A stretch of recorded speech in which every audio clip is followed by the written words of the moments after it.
So I've been messing around with my setup more than I ever have in my entire life. In fact, I never mess with my setup. I would only ride stuff that I either got for free or accidentally got used to. Like my truck size, I wasn't even aware of the different truck sizes until about 12 years ago. I've been skating for like 23 and some change years now.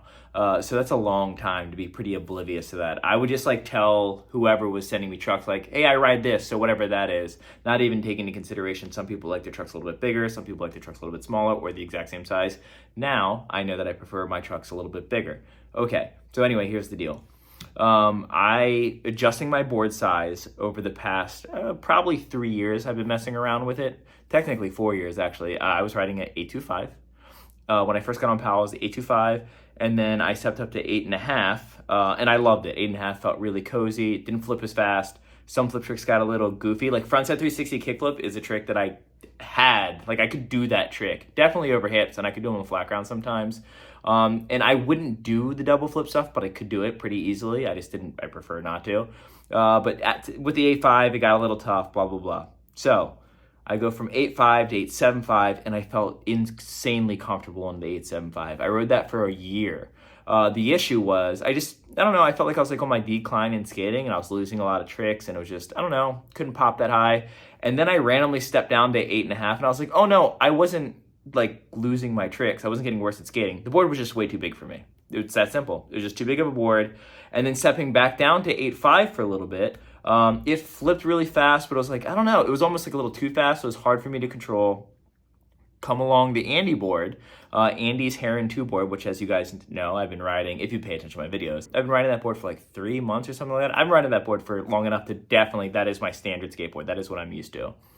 Well, I switched back to a popsicle, and all of a sudden, skateboarding became insanely easy. And I did not have this experience going from 8.75 to 8.5. I only had this experience going from the Andy board to the 8.5. Here's why. My guess is why. The 8.75 board that I was skating, the not Andy board, just the 8.75, had a 15-inch wheelbase, which is like 3/4 of an inch bigger. It's a huge difference. The gap between your two trucks, that makes a huge difference in the timing of your pop, and it's a big deal. I would argue that it's a way bigger deal and affects your skating way more than the width of your board, in my opinion. Because the board still is going to flip slightly slower, but the length, that's a lot of extra weight, and the spinning is just way slower. So like all your 3 flips and stuff like that, way tougher. The Andy board, though, is 14.5, and it's not that much longer, and then it's 8.5 over the trucks, and then branches out to like 8.7 in the middle. So it's not as drastic, even though it is bigger. And on that board, I was like, oh, this is kind of like a happy medium between the two. I'm really loving this board. Like, it feels comfortable. I can still do a lot of my tricks. Some tricks still weren't coming, but I could still do a lot of them. Switch back to the 8.5. The 8.5's wheelbase is actually 14.375, which is like in between 8.25 and 8.5. So it's like even more perfect in the middle. So having such a small increment going from the Andy board to the 8.5 really shows me where my struggle is. It really pinpoints what tricks and why I have trouble with them, because you can just like look at the board and the shape and be like, oh, all of a sudden my flip tricks tweak down way more consistently the way I want to, because with the longer board, the longer wheelbase, my timing was a little too late. But with a smaller board, it makes you do everything quicker. All of a sudden, my 360 flips, as you're gonna see in this video, way more consistent, and they would almost always drag on the ground with the Andy board and with the 8.5 before I switched back to 8.5 around 1. But now, even when I'm not really trying, or even when I miss pop, I'm still catching them at least like curb high above the ground, which is a huge deal for me because I suck at flat ground tray flips. This video, you're gonna watch me for the first time really start to feel the flat ground stuff and the flip tricks with the 8.5, like actually sit down and be like, okay, I want to play with it. We start off doing the straight 8, and the video goes on, and you can see it as I was editing it. You can see the progress of me figuring it out. Like, oh, I just gotta like try less hard. I have to flick less, and the same movements that I was using for the Andy board, I'm doing for this just way easier. So what I'm saying is, your adjustments in your board setup should not be drastic. If you want to ride a bigger board, find the closest to the smallest in-betweens, and then you can like shuffle up and shuffle back. Now, most boards, I honestly think like 8.5 to 8.75, too drastic. 825 to 85, too drastic. Go 825, 838, then 8.5. You could just jump and say like, oh, well, I'm gonna adjust. Eventually you get used to it. Yeah, for sure, you will. Don't do that. Do it this way because you're gonna be able to pick up subtle differences and nuances in your skating. I can like now fix so many flip tricks that I was struggling with. Since I filmed the video that you're watching right now, I've been skating a ton. It's like frontside flips are even easier now. 360 flips for sure. Since this video was filmed, all of these tricks are even more the way that I want them and structured, if you will. Like for the first time in my life, my flip tricks feel very consistent and structured to where like before I could land them consistently, but now they're doing what I want them to do. And this might sound obvious, but I feel like most skaters are just sticking to the basis of like, I ride an 8, now I go to 825, now I go to 8.5. To find those in-betweens are super important, but more than those, find the board companies that adjust the wheelbases slider. Like if you're riding a 14-inch wheelbase and you're switching to the next size, don't ride a 14.5. Try to find a 14.25 or even something, if you can find like a 14.128, do that. All the difference. And once again, I cannot stress this enough. Wheelbase affects, in my opinion, your skating overall more than the width of your board. I think the future of skateboarding, and I've been seeing it more and more, is these 875 style boards or the 8.6 somethings that are having the shrunken wheelbase to where they still have a wheelbase that's like 14.25, like still the smaller size. The bigger wheelbase is great for vert. If you're a big transition skater, it slows everything down really nice, but trust me, smaller wheelbase, flips easy, and then you have the wide board to still land on. You want a shorter board. I think short boards are the future. Doesn't matter how wide the board is, it's gonna flip. That's my spiel. Watch me figure it out. I might be popsicle guy for a little bit. I'm thinking about it because flip tricks are nice on this board. I bet it feels good to go back to home base after skating shape. Yeah, I wish I could say the same, but you're not allowed to go back. Dude, I can't. I was watching you. You're struggling. Look. Noses hold you back. I'm trying to kickflip. I'm gonna try as best as I can to actually do a good kickflip. That wasn't too bad. That was decent. Oh, should we straight 8 battle real quick? You do it on your board though. It's more fun when you do it on your board. So we just did a first 1 to 3 straight 8s right when I got back, and he won. But you don't know about that. I'm not putting that in the video. He lost. And so we'll do it again right now. Oh, we're doing it. We're filming this? Oh, yeah. Yeah, this is it. The race to the straight 8 for me to get used to the shape.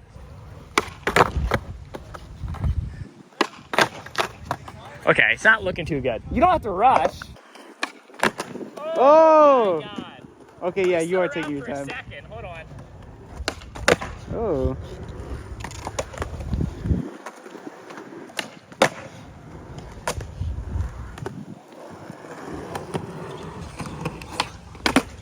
I've hit something consistently on nollie flips for the past like 300 nollie flips. Yep. That was the weirdest kickflip ever. I liked it. Okay.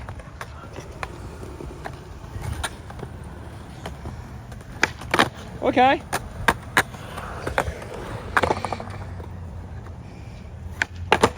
Wow. I got so lucky. Dude, that ground is the homie.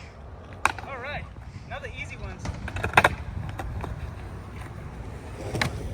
I was gonna say, watch me miss. I jinxed myself. We found a better spot to do this. Oh, God. You're supposed to do it just once, cool guy. Oh, boy. Oh, God. If I say, oh, something, every time I do a trick, then it's like, my standard was higher, so when I do it bad, it's like, oh, like, Dan just doing bad ones. We're like, no, that's just how bad they always are. Damn, we're crushing it.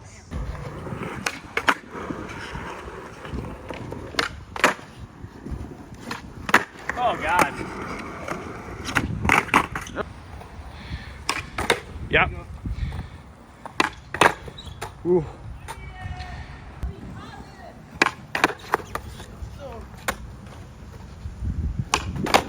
Okay. The ground is the homie. Yep. Oh, he's home free.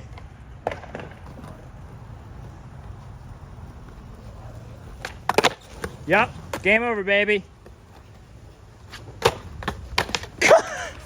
It's because they were all horrible. I mean, no, they started off good and then got progressively worse. It was like Game of Thrones. It's interesting how we do these in different orders. I'm gonna try your order.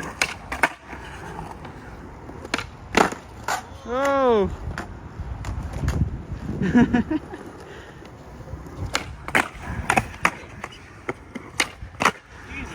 I like how you landed in position for that one.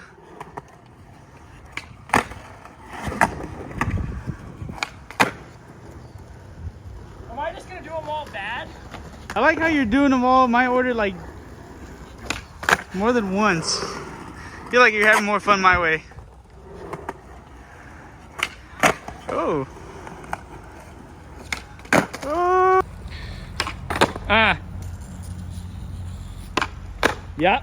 Yes. Taking that impact, baby. I was really hoping it didn't come out bad.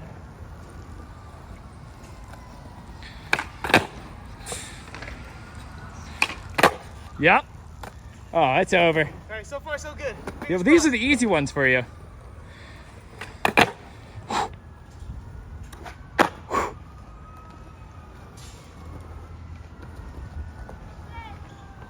Hold on, I'm going way too fast. Yeah, catch that breath too. No need to rush. I want to win. Oh! Hurry, rush, quick, quick!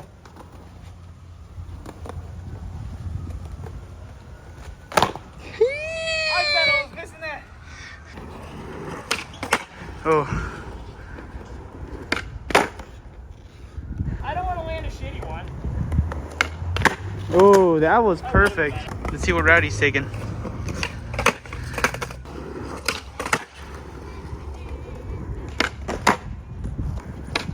What's that?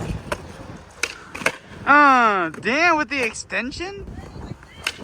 Oh!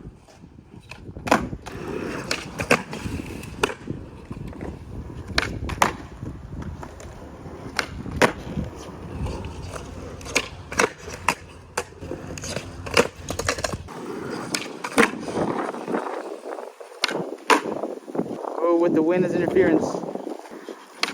Oh, against the wind. So what wind? Yes.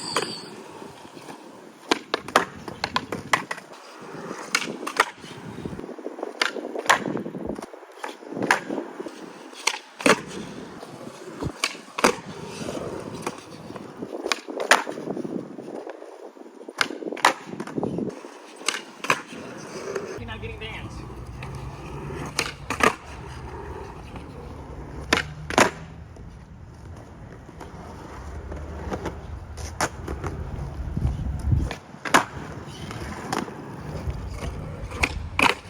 Ooh.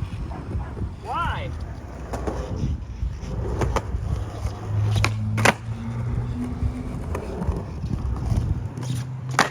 Like, there's no reason to land the other ones. Because they always look like that.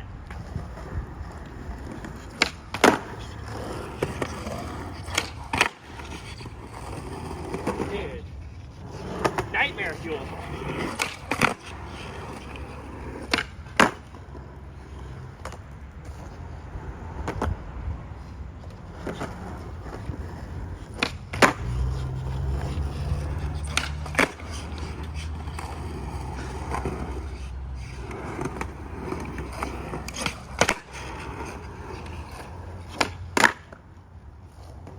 No way.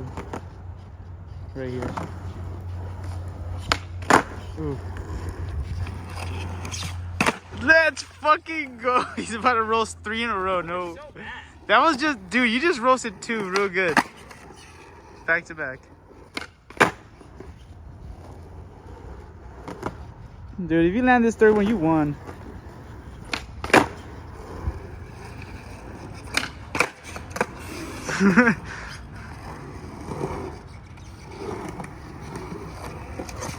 Dude.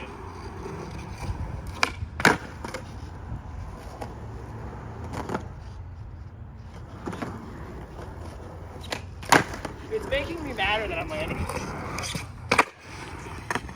You should win all around and did them 3 times in a row. Oh, well.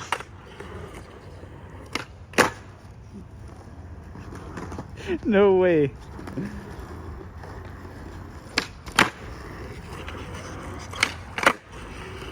Let's go.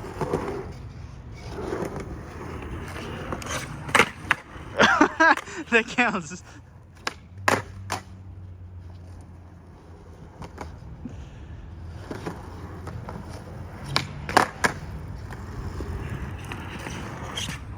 No fucking way, dude. No way. There's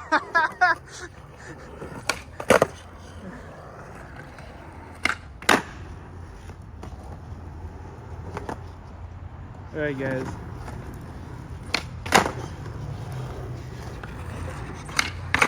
Well, we'll be here all week. He is not stopping.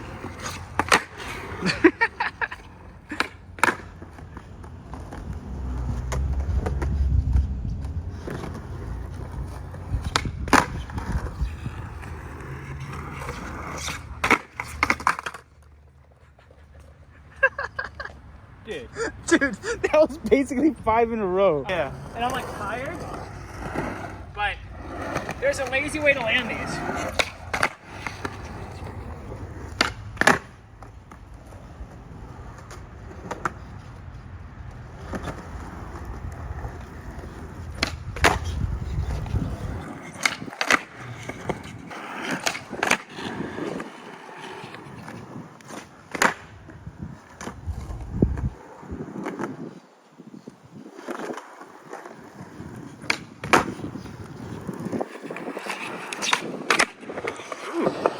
Having a really rough time getting used to the wheelbase. It like flips really easy, and I know that once I get used to it, it's gonna make skating so fucking easy. It's like, I don't want to land tricks, I want to do them the way I want to do them. And on the Andy board, I had a lot of the flip tricks down the way I want it, and nollie flips just recently really clicked, and it's like kind of relearning it with the smaller wheelbase. Some of them are going, but it's weird that out of the straight 8, usually switch flip's the one I suck at, but now it's nollie flip, and that's usually one of the easiest ones for me. Like, it's usually like kick flip, fakie flip, nollie flip, always there for me. But also regular heel, what the fuck? So yeah, moving down to the smaller size. Like the other day I was filming, I was doing the straight 8 and I was getting frustrated. And I've been skating this board for a little bit now. I'm not gonna see any of that footage because I wasn't filming videos, I was just skating for funsies. But all of the flip tricks work super, I was putting too much effort into the straight 8. I was trying too hard to do them a certain way. And with this, it's like the same motions to do them properly, but less effort when you move down a size. So I feel very much like Dragon Ball Z, how they wear the weighted clothing, like Piccolo and his race, wear like weighted stuff, and then they take it off and they're just like super strong. Like, that's how I feel with this. Like, I feel like I was skating the Andy board, which the wider, like, you know, it being 8.7 was one thing because it flips a little slower, but the big difference was the wheelbase is like a ½ inch longer than this. And so I've been trying really hard for 360 flips to like get them low effort and higher. And the second I switched to this board and spent, I don't know, 5 minutes, like it just started like clicking. Now they're not, I mean, I'm trying one right now. They're not like great, but if you remember what they used to look like, and it's probably gonna take a couple before it looks right, huge improvement. That was the first one. That's what they pretty much used to look like. This one could be better. Like, I can kind of like catch them more flat. They do look better and faster. They feel easier. Try to get one to go a little in the air. Ooh. One in the air. That was a good tray flip.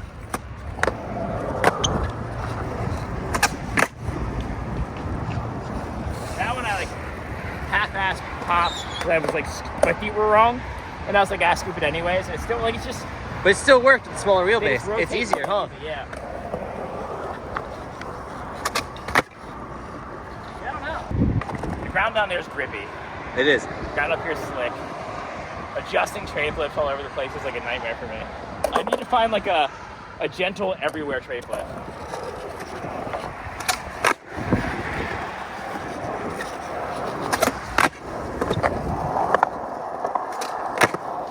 I need a more pop, less scoop, less effort tray flip. So maybe I'll put my front foot a little further up.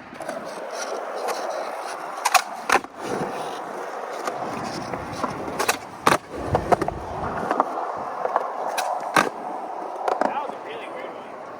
That was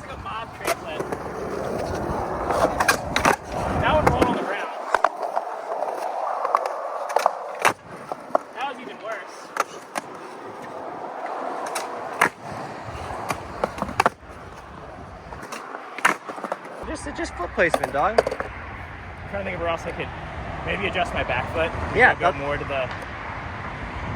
I might go back to the scoopy pocket. I'm gonna try the scoopy pocket. That feels foreign to me now.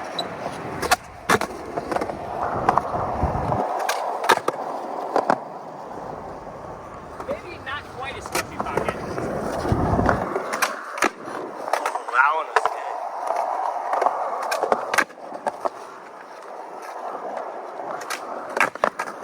good. Maybe scoopy pocket.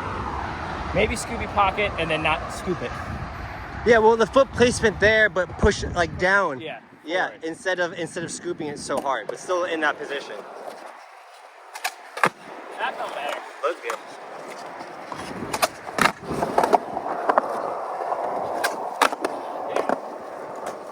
That one whipped. I missed pocket, but It whipped though. goddamn.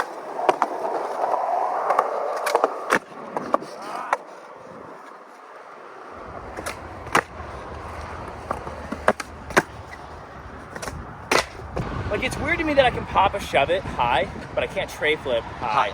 And it's a similar.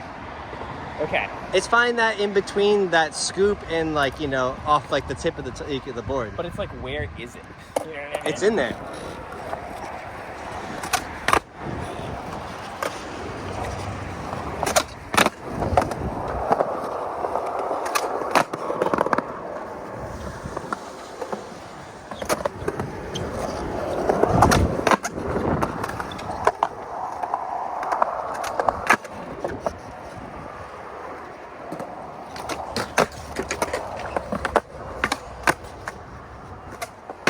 What doing this is actually helping me do is teaching me how to tray flip with no energy. Because after the third tray flip, I'm like tired. I can only imagine. So, there is a way to do the low effort tray flip and still have it go in the air properly. And I think a little bit of the secret might be in what you were saying about switch shoves, like leaving your back foot behind. Right? Just kind of let it hang for a second. Don't pull it up so fast. Ooh.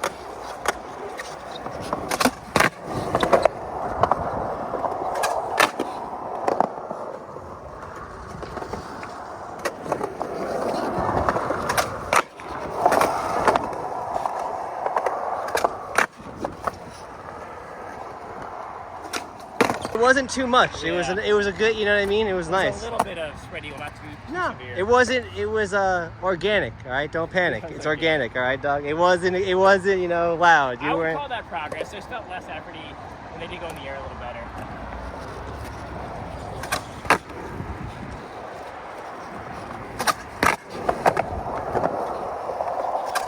That one's the hardest one. Oh, I bet. And you're kind of mobbing. No, you're mobbing the cliff, man.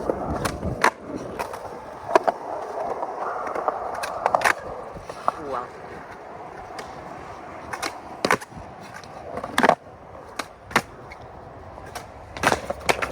I wonder why I keep screwing up the one on flat ground going that way. Well, the cement is different there too, because Like- this is newer cement up here, and that is old. I used that first tray flip to get used to the adjustment, because when I come back, the tray flip's always fine.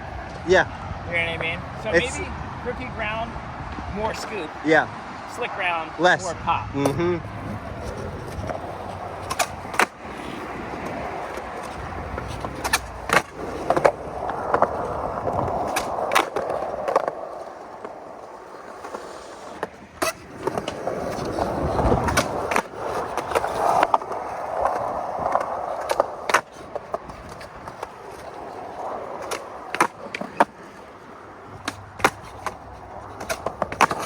That tray flip is so annoying. I know why. Why? It's like, I'm doing the kick flip up, and I'm going back to my old habit of squaring my shoulders up for tray flips.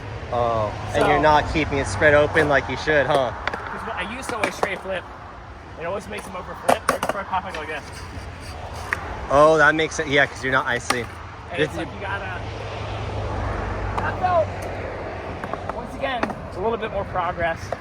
We're getting somewhere. I'm telling you, the smaller board, like, if I was doing it on the Andy board, So much more effort though. You'd be toast by now, bro. I'd be wheezing. Another thing I need to remember is focus on where the nose ends up, not so much on Like if I think that the nose is gonna end up right where I left off, it helps my tray flip stay a little flatter.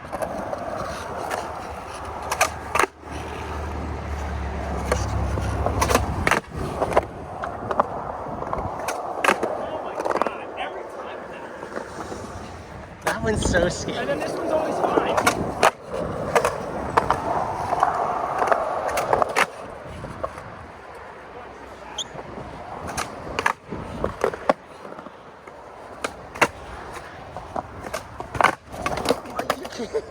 I can't believe how many 3 flips we fucking done, dude. This is the hardest tray flip I've ever tried. Dude, it I is did a pretty. 10 there once, took less tries than this. This is kind of big though. It's bigger than a 10, dog. If it was a switch shove though, Dude, I was go to looking. his channel to find out. Dude, I can't lie, that was pretty gnarly. I'm not gonna lie. But I used to tray flip with my foot further up.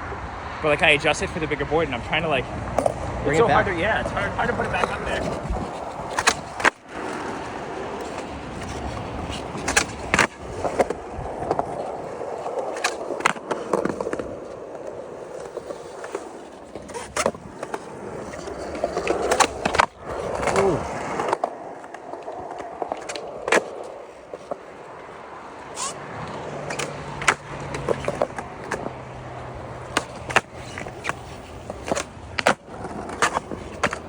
Oh, right here. Another issue is if you tray flip at this upward angle, when they come around, they tend to be mobbed. So it's like you want them to spin flat, but I have so much trouble making them spin flat. No, that's not.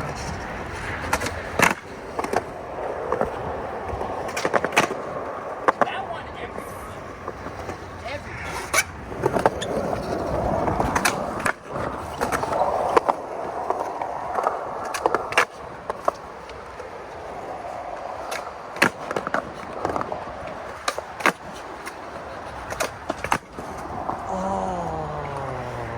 How crazy that I was stuck. That's every pretty time. fucked. I'm not gonna lie, that's pretty fucked. And also, my theory of the weird tray flip over there is the angle. I think because you're kind of turning already a little bit, the shoulders are kind of weird or something. And maybe that's why it's giving you a weird 3 flip right there. Good tray, bro.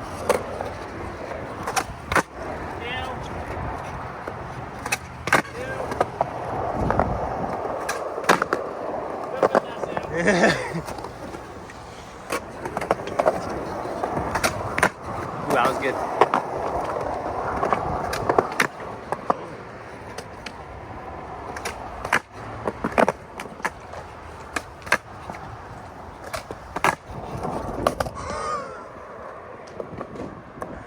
He's done like 10,000 tray flips.